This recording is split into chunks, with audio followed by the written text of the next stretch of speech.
आपका स्वागत है मेरे चैनल रेडी फॉर आईएएस में। रेडी फॉर आईएएस में आज हम देखेंगे प्राचीन एवं मेसोपोटामिया सभ्यता।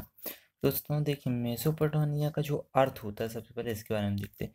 इसका अर्थ होता है दो नदियों के बीच, यानी कि कोई ये दो ऐसी नदियाँ होंगी इनके बीच का से ये मेसोपोटामिया कहलाता है। और जो मेसोपोटामिया यह इलाका है, यह है दजला और फुरात, ये दो नदियों के बीच, दजला और फुरात के बीच पड़ता है, इसलिए इसे मेसोपोटामिया कहा जाता है। ये दो नदियां थी, एक जिसमें दजला और दूसरी फुरात। अब देखिए, अब हड़प्पा सभ्यता जो थी उसमें मेसोपोटामिया को मेलूहा कहा जाता था, मेलूहा कहा जाता था। और मेसोपोटामिया सभ्यता के अंतर्गत सुमेरियन, बेबीलोन तथा असीरियन सभ्यताओं का विकास हुआ, यानी कि ये जो तीन सभ्यताएं थी वो मेसोपोटामिया सभ्यता के अंतर्गत फली फूली। अब यहाँ के लोगों का भोजन क्या था? यहाँ के लोग गेहूं, जौ की रोटी, दूध, दही, मक्खन, यानी कि फल, जो एक प्रकार से कह सकते हैं शाकाहारी भोजन था, वो करते थे। और साथ साथ मांस मछली का भी सेवन करते थे। और लोग जो थे पक्की ईंटों का प्रयोग करते थे, यानी कि इनको भी यहाँ नगरीय सभ्यता कह सकते हैं एक प्रकार से इसको भी। और जो थी ये ईंटें थी, ये चिकनी मिट्टी की बनी होती थी और भूमि उपजाऊ होती थी, जिसके कारण इनका मुख्य व्यवसाय कृषि था। भूमि उपजाऊ होती होगी तो यहाँ पे कृषि भी, फसल भी अच्छी होती होगी। ये तो समझने वाली बात है दोस्तों। ये मुख्य व्यवसाय कृषि था। इनका दूसरा व्यवसाय था, जो जाहिर सी बात है पशुपालन ही होगा, जो कृषि का सहायक व्यवसाय होता है। अब बाद में जो यहाँ के लोग थे वो व्यापार के लिए सिक्कों का उपयोग करने लगे थे, यानी सिक्कों का उपयोग भी यहाँ हुआ। और नाप तौल के बांटों का आविष्कार भी इन्होंने किया था। अब नगर के जो संरक्षक थे वो अपने अपने इलाके के देवी या देवता होते थे, जिन्हें पवित्र क्षेत्र में किसी पहाड़ी या ईंटों का जो चबूतरा, जो ईंटों का जो ऐसी आकार जो बनाया जाता है, इस तरह का कुछ बनाया जाता है, आपने देखा भी वो पेड़ों के आसपास, उसके ऊपर मंदिर का निर्माण कराया जाता था, जिसे ये देखिए जिग्गुरात कहते हैं। ठीक।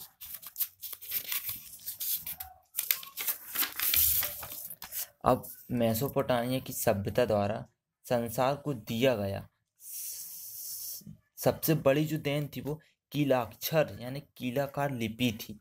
इस लिपि में 250 से अधिक शब्द मिले हैं, यानी कि जो इनकी लिपि थी उनमें कीलों की तरह लाइनें बनी हुई थी इनकी लिपि में। कुछ जो इनके जो शब्द थे वो कुछ कील की तरह दिखते थे, इसे इसलिए इसे कीलाकार लिपि कहा जाता है। यानी कि हम ये कह सकते हैं जो इनकी लिपि थी वो लिपि में बिल्कुल कुछ कीलें बनी हुई थी, बिल्कुल कीलों की तरह इस लिपि को आगे बढ़ाया। अब देखिए, मैं आपको इनकी कुछ लिपि दिखाता हूँ। ये देखिए कैसे इसमें देखिए कुछ कील बनी हुई है इसमें। देखिए, एक मिनट, ये देखिए कुछ कीलें बनी आपको दिख रही होंगी। ये देखिए कीलें बनी हुई है इसमें। ये देखिए ये कैसी कीलें हैं, ये देखिए जूम करके आपको दिखाता हूँ। ये देखिए ये कुछ कीलें, ये देखिए ये ये देखिए, इसमें देखिए साफ साफ दिख रहा है ये कुछ कील की तरह इनकी है। ये देखिए ये इसमें तो बिल्कुल साफ साफ दिखाई दे रही है ये कील बनी, ये कुछ इनकी ऐसी कीलाक्षर लिपि। ये देखिए ये कुछ इनकी कीलाक्षर लिपि थी। अब आते हैं वापस मेसोपोटामिया पे। अब देखिए, प्रारंभ में यह जो लिपि थी वो चित्रों पर आधारित थी, बाद में यह ध्वनि आधारित भी हो गई। जो इनकी लिपि थी वो ध्वनि आधारित भी बाद में हुई है ये। अब इसके जो साक्ष्य हम निन्वे की खुदाई के दौरान मिले, निन्वे की खुदाई के दौरान इसके साक्ष्य में जिन पर कहानियां, महाकाव्य, गीति काव्य तथा धार्मिक उपदेश संकलित हैं। अब आते हैं मिस्र की सभ्यता पर। यह नील नदी के किनारे फली फूली जो मिस्र की सभ्यता थी। अब मिस्र के राजाओं को फेरोन कहा जाता था, फेरोन मिस्र के राजा को। और फेरोन जो साम्राज्य था इसके ऊपर भी रोमन साम्राज्य ने इसको पराजित करके इनके ऊपर विजय प्राप्त की और इसे अपना एक प्रांत बना लिया। ठीक है, अधिक फसल होती थी क्योंकि उपजाऊ भूमि होती थी यहाँ की, और पुजारी जो थे वो समाज में उच्च सम्मानजनक स्थिति होती थी। मंदिर में प्रत्येक समय शहर में एक से अधिक देवता को समर्पित, यानी कोई मंदिर में कोई एक देवता नहीं था, यानी मंदिर के लिए एक से अधिक देवता होते थे। और राजाओं के शरीरों को सुरक्षित रखा जाता था, कुछ मम्मी बनाकर रखा जाता था इनको, जी देखिए जिसे मम्मी कहा जाता था। और कभी कभी तो इनके साथ खाद्य पदार्थ, पेय पदार्थ, वस्त्र, गहने, जानवर तथा कभी कभी तो इनके सेवक सेविकाओं को भी दफन कर दिया जाता था इनके साथ। अब सोचिए इनका ये जो पिरामिड था, आपको बताता हूँ। पिरामिड कुछ इस प्रकार का आकार होता था, कुछ ऐसे आकार में होता था।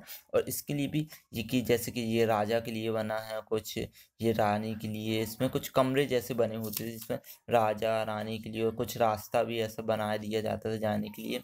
और उनकी मम्मियों में कुछ पट्टी वगैरह लपेट दी जाती थी, इनके शरीर में उनको सुरक्षित दफन कर दिया जाता था। और यहाँ इनके अंदर भी कुछ कमरे टाइप का होता ये जाता था, उसमें इनका रास्ता बना होता था जाने का।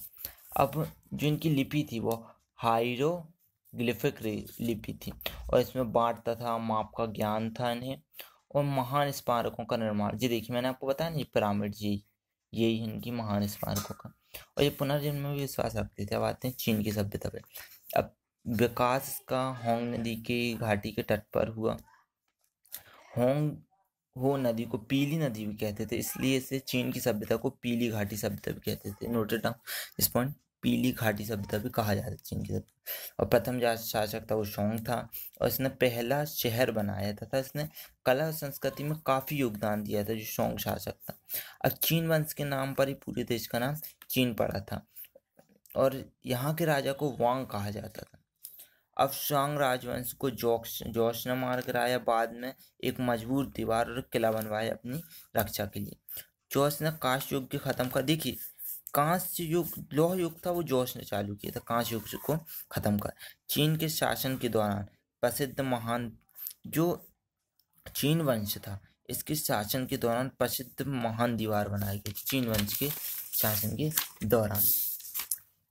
और चीन वंश था उसी ने ही एक भाषा, एक बांट, एक कानून और एक माप का प्रयोग किया था। अब चीनी व्यापारियों ने सिल्क रूट के माध्यम से पश्चिमी देशों के साथ संपर्क किया था, और पूर्वजों की प्रकृति और आत्माओं की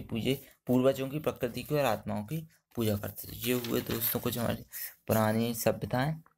चलिए अगली सभ्यता मेरी देखता हूँ मैं, या नहीं कि आपको कोशिश कर सकता हूँ। इसलिए thank you for watching and मेरे चैनल को सब्सक्राइब करना ना भूलें।